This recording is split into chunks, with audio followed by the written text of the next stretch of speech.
ஓம் ஸ்ரீ கால பைரவரே போற்றி போற்றி. காலம் எனும் கருணாமூர்த்தியின் ஆற்றல்கள் யாவும் பூமியினை பூரணமாய் அடையும் தருணம் இது. மானுட ஆன்மாக்கள் மாத்திரமே இவ்வாற்றல்களை உவந்து ஏற்கும் வல்லமை கொண்டவை. காலம் எனும் கருணை மிகுந்த ஆற்றல்கள் யாவும் மானுட ஆன்மாவினால் ஈர்க்கப்பட்டு தேகத்திற்கும் அருளப்படுகின்றது. கால பைரவர் எனும் நாமம் ஏற்ற ஈச அம்சமாகிய அணுவின் ஒளிக்கற்றைகள் யாவும் ஒவ்வொரு மானுட ஆன்மாவுடனும் கலப்புற்று தேகத்திலும் பரவுகின்றது எனும் சத்தியம் உணர வேண்டும். கால பைரவரின் இறை சக்தி என்றுமே இதனை உணர்ந்திடலாம். அன்றி மாறுபட்ட ஓர் அணுவின் மைய கரு ஒளி என்றுமே ஏற்றிடலாம். காலம் என்பது ஒவ்வொரு ஆன்மாவிற்கும் உன்னத பணியாற்றிடும். பருவங்களை உருவாக்குவதும் உருமாற்றுவதும் வளர்ச்சியினை மேம்படுத்துவதும் இறுதியில் முழுமை அடைந்தவற்றை நிலைமாற்றம் அடையச் செய்வதும் காலம் ஒன்றே. படைத்தலும் காத்தலும் அழித்தலும் மறைத்தலும் அருள்வதும் காலத்தின் பணியாகும். எனில் அனைத்து நிலை இயக்கங்களும் இயக்கங்களை உருவாக்கும் இயங்காத முன்னிலை ஆற்றல்களும் காலங்களால் மாத்திரமே உருவாக்கப்படுகின்றது. அன்றி இதனை மாற்ற ரூபத்தினிலும் அறிந்திடலாம்.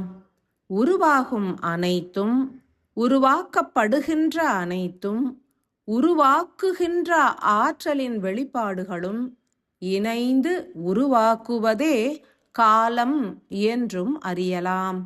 காலத்தினால் அனைத்தும் நிகழ்கின்றது என்றும் நிகழ்கின்ற அனைத்தும் காலம் எனும் அங்கத்திற்குள் இருத்தி அறியப்படுகின்றது என்றும் இருவேறு மார்க்கங்களிலும் பூரணமாய் அறிந்திடலாம். சூழலில் உருவாகும் மாற்றங்களுக்கு காலமே காரணம் என்றே அறிவதனை காட்டிலும் சூழலில் உருவாகும் தன்னிச்சையான மாற்றங்களே காலம் என்று அழைக்கப்படுகின்றது என்றுமே அறிந்திடலாம். தேக சக்கரங்கள் யாவும் உருவாகிய ஆற்றல்கள் அன்று, அவை யாவும் உருவாக்கப்பட்ட ஆற்றல்கள். தன்னிச்சையாய் உருவானது உயிர் ஒன்றே. உருவாக்கிய ஆற்றல் ஆன்மாவாகும்.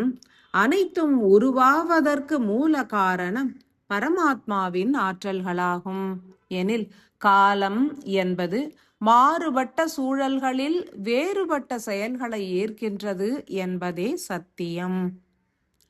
எண்ணங்கள், சிந்தனைகள், அறிவு என்றெல்லாம் அழைக்கப்படும் மனம் எனும் கருவியினை அசையாத பரம்பொருளோடு பிணைத்துவிட்டால் அத்தருணம் மானுடர்களின் கால நேரம் என்பதும் இயங்காது ஸ்தம்பிக்கும் வல்லமை கொண்டிருக்கும். எனினும் 60 நாழிகை நேரமும் பரமாத்ம ஸ்வரூபத்தின் ஒளி சக்தியோடு மனதினை குழைத்து குழைத்து செயல் புரிவது வெகு அபூர்வமான செயலாகும். எனில் மானுடர்கள் தேகம், உயிர், ஆன்மா ஆகிய நிலைகளையும் கடந்து மனதினை பிரபஞ்சத்தோடு பிணைப்பது என்பது ஒரு குறித்த கால நேரத்திற்கே சாத்தியமாகும். ஒவ்வொருவரும் ஆழ்ந்து தியானிக்கையில் மனம் ஒடுங்குவதும் இயல்பே. அதனையே காலம் கடந்து நிற்கும் நிலை என்றும் அறிந்திடலாம். உள் நின்று அன்பு பெருகும் தருணத்தில் இறை சிந்தனைகள் வலுக்கும், விழிகளில் நீர் பெருகும். இதனை ஆன்மாவும் மனமும் உறவாடும் கால அங்கம் என்றுமே அறியலாம். புறத்தினில் தீவிரமாய் இயங்கும் தருணம் உயிரும் மனமும் இணைந்து உறவாடும். தேகத்தினை இயக்கும் தருணத்தில் மனமானது தேகத்தில் பூரணமாக நிலைக்க வேண்டும். சுவாதிஷ்டானத்தினை சீரமைக்கும் பயிற்சிகளை ஏற்கும் தருணத்தில் கவனம் எனப்படும் சிந்தனை களஞ்சியம் அதனை அப்பிரதேசத்தினில் நிலை நிறுத்த வேண்டும். யோக பயிற்சிகளும் தியான பயிற்சிகளும் காலத்தின் கடை அங்கத்திலிருந்து மூல அங்கம் வரை பிரயாணம் மேற்கொண்டிட உதவிடும். எங்கும் பயணிப்பது மனம் ஒன்றே. ஒற்றைக்கால் தவம் எனும் சுவாதிஷ்டான சீரமைவிற்கு உரித்தான பயிற்சியினை ஏற்கும் தருணம் முழு கவனத்தினையும் குவித்து சுவாதிஷ்டான சக்கரம் அமைந்திருக்கும் பகுதிகளில் நிலை நிறுத்த வேண்டும். ஓர் அபூர்வ சத்தியம் உரைத்திடுவோம். முற்காலங்களில் நிகழ்ந்த நிகழ்வுகள், கடந்து செல்கின்ற ஒவ்வொரு தருணங்களிலும் நிகழ்கின்ற கசப்பான சம்பவங்கள் ஆகியவற்றை எளிதெனில் உள்ளத்திலிருந்து நீக்கிடும் உபாயம் உரைப்போம். சுவாதிஷ்டான சக்கரமானது கசப்பு சுவையுடைய அமிலங்களையும் ஆற்றல்களையும் தனது இயக்கத்திற்கு உரித்தான எரிபொருளாக பெற்றுக்கொள்ளும். தன்னைத்தானே தூய்மையுறுத்திட அவற்றினை பயனுறுத்தும். ஒவ்வொரு மனிதரும் கசப்பு சுவையினை உடைய உணவுப் பொருட்களை தவறாது ஏற்று வந்தால் சுவாதிஷ்டான சக்கரமானது சீராய் இயங்கிட முற்படும். மானுடர்கள் அவ்விதம் ஏற்காத காரணத்தினால் தனது இயக்கத்திற்கான கசப்பு தன்மை கொண்ட எரிபொருளினை கசப்பு உணர்வுகளாக உருமாற்றி உள் ஏற்கின்றது. சுவாதிஷ்டானம் எனும் அரிய தகவலை ஏற்க கடவது. கசப்பு சுவையுடைய உணவுப் பொருட்களை ஏற்காவிடில் பல கசப்பு உணர்வுகளை உள் ஏற்க நேரிடும். மனம் ஆற்றும் செயல் என்றுமே இதனை அறிந்திடலாம். பிற மானுடர்களின் மூலம் அவமதிப்புகளை ஏற்பது அன்றி சில பல துக்க நிகழ்வுகள் உருவாவது ஆகியவற்றிற்கான மூல காரணம் உங்களது தேகத்தினிலுள்ள சுவாதிஷ்டான சக்கரமானது ஆற்றல் பற்றாக்குறையினால் செயல் புரிந்து இத்தகைய நிலைகளை உருவாக்குகின்றது என்றே அறிய வேண்டும்.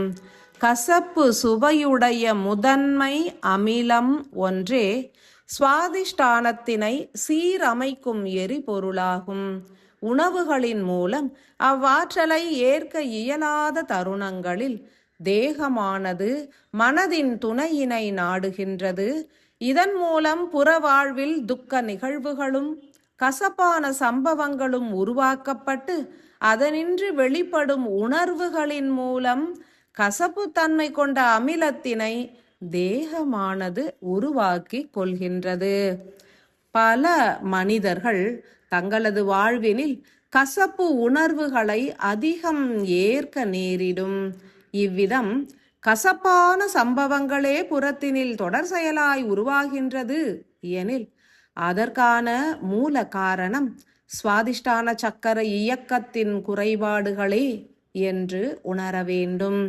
மாற்று நிலையாக ஓர் கசப்பான உணர்வோ அல்லது துக்க உணர்வோ உருவாகும் தருணத்தில் அதிக அளவில் கசப்பு சுவை கொண்ட உணவினை ஏற்றுவிட்டால் மாறுபட்ட பலன் உருவாவதனை உணர்ந்திடலாம்.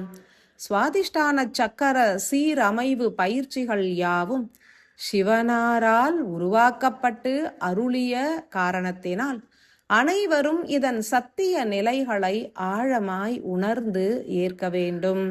ஒற்றைக்கால் தவ பயிற்சியினை வெகு சீராய் ஏற்கும் தருணம் கசப்பு சுவை கொண்ட அமில ஆற்றல்கள் உடலில் உருவாக்கப்படும். அதன் மூலம் சுவாதிஷ்டான சக்கரத்தினை சூழ்ந்திருக்கும் கழிவுகளும் நீக்கப்படும். சுவாதிஷ்டான சக்கரமானது விரிந்து செயல்புரியும் தருணத்தில் தங்க ஆற்றல்கள் பெருகத் துவங்கும். எனினும் அதன் கழிவுகள் நீங்கிட கசப்பு அமிலமே உதவிடும். சீராய் பயிற்சிகளை ஏற்போருக்கு பெருத்த மாற்றங்கள் புற வாழ்வினில் உருவாவதனையும் அறிந்திட இயலும். கசப்பு சுவையும் ஒற்றைக்கால் பயிற்சியும் தவறாது ஏற்போருக்கு உன்னத பலன்கள் உண்டு. சுவாதிஷ்டான சக்கரத்தினில் உள்ள கழிவுகள் நீங்கிட அதன் விஸ்தாரமான விரிதலை உணரலாம். ஒரு மண்டல கால இறுதியில் உடலின் பல உள் உறுப்புகள் ஒளி வீச துவங்கிவிடும். சுவாதிஷ்டானம் விரியத் துவங்கினால் எந்த ஒரு கசப்பான அனுபவங்களும் நிலைக்காது, தோன்றாது. மனமானது தெளிவடையும். எனில் தவறாது பயிற்சிகளை ஏற்க கடவது. ஒற்றைக்கால் தவம் என்பது நரம்பிழைகளை சீரமைத்து குருதி மற்றும் உயர் பிராண சக்தி பெருகிட உதவிடும். கடந்த கால நினைவுகளும் நீங்கும். மேலும் நிகழ்கால சிந்தனையில் மனமும் நிலைக்கும். காலத்தினால் உருவாகியுள்ள பதிவுகள் எனும் கழிவுகளை நீக்கிட பயிற்சிகள் உதவிடும். யோக பயிற்சி மற்றும் தியான பயிற்சிகளின் மூலம் கழிவுகள் நீங்கினால் உன்னத பொற்காலத்தினை உருவாக்கவும் இயலும். உணர்ந்து இயங்கிட பரிபூரண ஆசிகள்.